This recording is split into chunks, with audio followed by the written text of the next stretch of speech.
I'm Melissa Melnick. I'm a pastor and a teacher and a mom and a friend and a daughter. And I'm doing this bike ride in memory of my son Chris.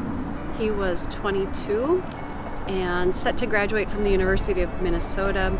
And on April 25th, 2017, Chris was lost in the Mississippi River.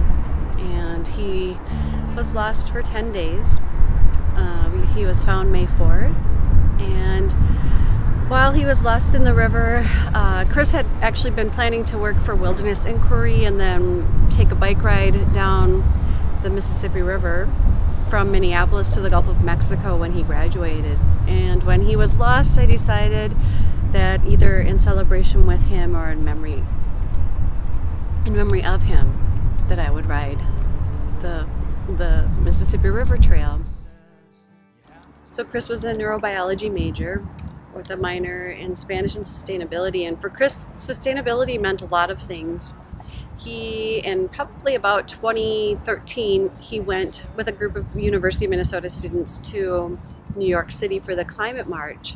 And he was just so impressed by all of the people there, and it was so important to him to be there.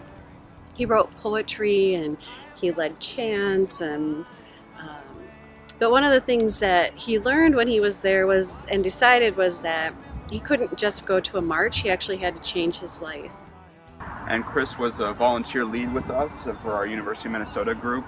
We're going to go on. Last year, you may, for those who were here, we went on like half of a ride that Chris had organized, the northern part, and this time we're going to go kind of on the southern part of a ride that he organized for us.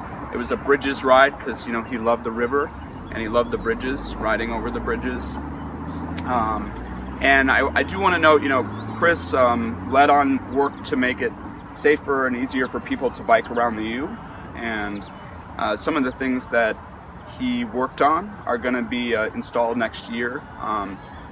And so I think about how much he left in terms of how he touched everybody with his love and kindness, and also how his activism lives on in the work and improving the lives of others, which is what he was focused on doing.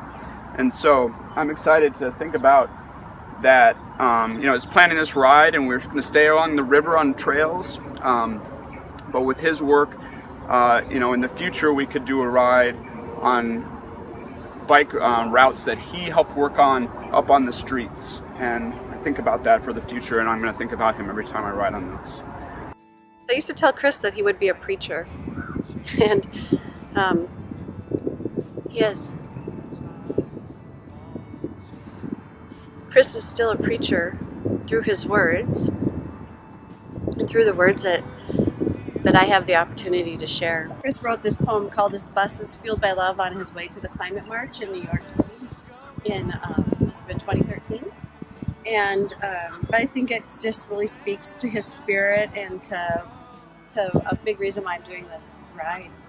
So he wrote "This bus is fueled by love," and I changed it to "This bike is fueled by love." This bike is fueled by love, shared by all the people of the world, colored green, wide like the sky. This bike is fueled by love, raining from the clouds they try to put above us, but the clouds always pass. This bike is fueled by love, these people live on kindness, they always share a smile, they always shine so bright. This bike is fueled by love we can prevail. This is how to start a movement, by love we cannot fail.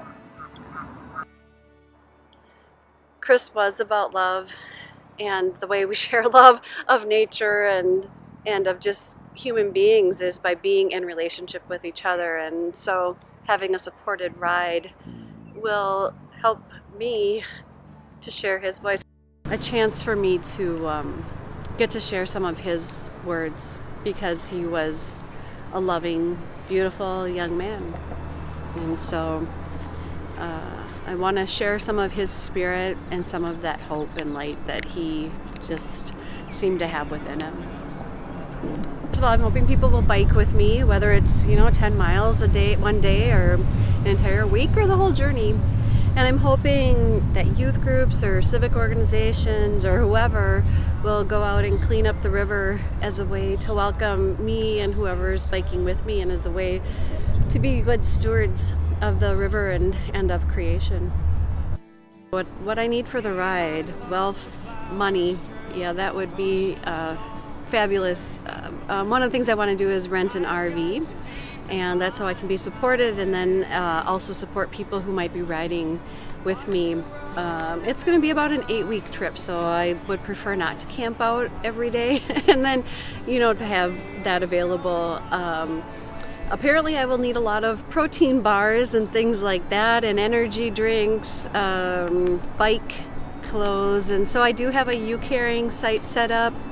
I really would love people to pray for me along the way and join me, biking partners over the summer, and people to come and bike a few miles even on the trip.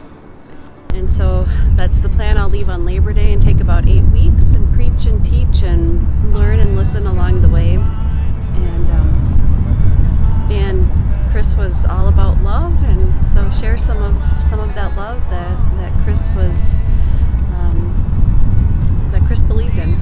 So the only other thing that I would say is thank you to everyone who's walked with me during this last year, and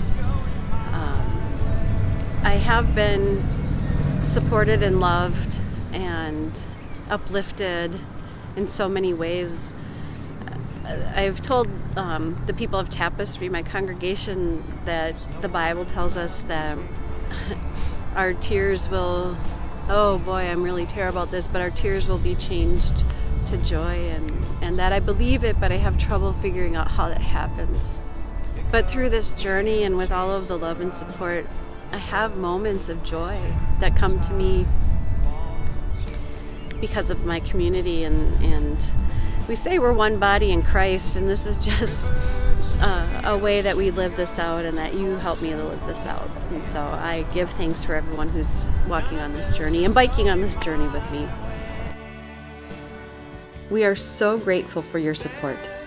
The Facebook page will have trip updates, Chris Stanley Memorial Ride products, and ways to donate online. Any donations not used for the bike ride will be used for the Chris Stanley Fund for Sustainability. This is a fund that will continue the work and vision that Chris brought to the world, our community, and our city. Thank you again for coming along with us.